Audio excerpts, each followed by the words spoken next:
Hello everyone, welcome again. Savita classes 1992। कैसे चल रही है आप सबकी तैयारी?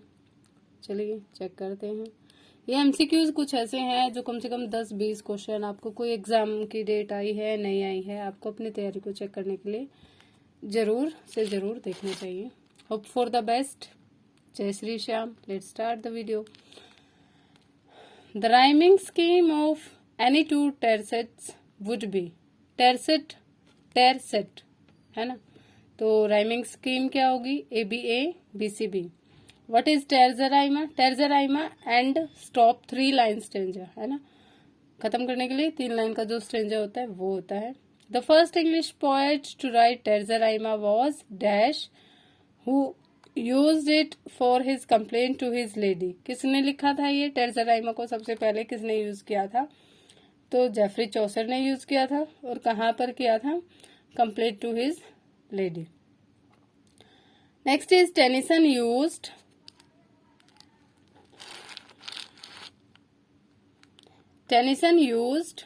Dash stanza form in his lotus eater. तो लोटस ईटर में लिखा था स्पेंशेरियन, स्टेंजा में लिखा था टेनिसन ने। Who among the following not the writers of heroic couplet. Heroic couplet में कौन नहीं लिखते थे? John Milton. Blank verse is a poetic form written. किस तरह होती है? आयम्बिक पेंटामीटर लाइंस होती हैं जो एक दूसरे से क्या करती हैं? राइम करती हैं। इंग्लिश लिटरेचर में ब्लैंक वर्स सबसे पहले किसने यूज किया था? अर्ल ऑफ सरी, हेनरी होवुड ने। मार्लो का जो ब्लैंक वर्स है उसे क्या कहा जाता है? Mighty line. Blank verse of great poets like Shakespeare, Milton, Tennyson, जो इनके ब्लैंक वर्स हैं उनको किस तरीके से मार्क किया जाता है? तो क्या होता है इसमें? ट्रोकाइक सब्स्टिट्यूशन होता है, variety of pause in line होती है और कंटिन्यूएशन सेंस की रहती है एक लाइन से दूसरी लाइन में। मिल्टन का जो पैराडाइज लॉस्ट है वो किस फॉर्म में लिखा गया? It was written in blank verse. French word vers libre, इसका क्या मतलब होता है? Free verse line. Come to the next.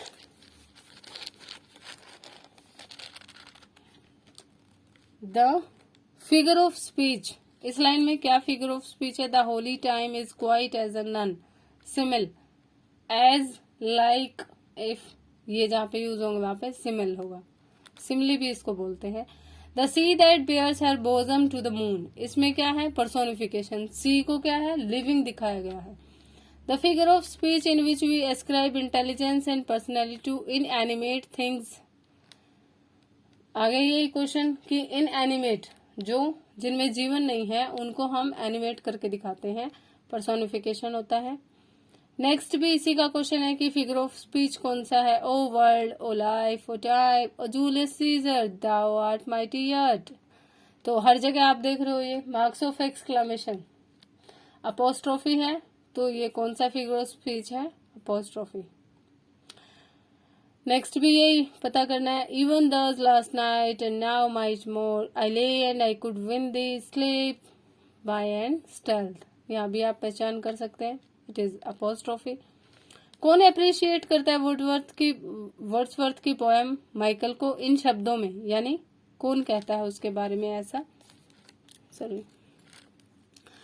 Nature herself seems to have taken the pen out of his hand and to write for him with her bare and sheer penetrating power.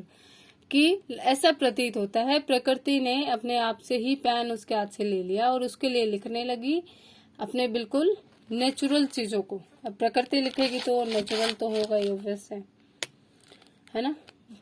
तो किसने कहा है ये? Matthew Arnold ने। Michael, Isabel, Luke, ये किसके characters हैं? Michael के।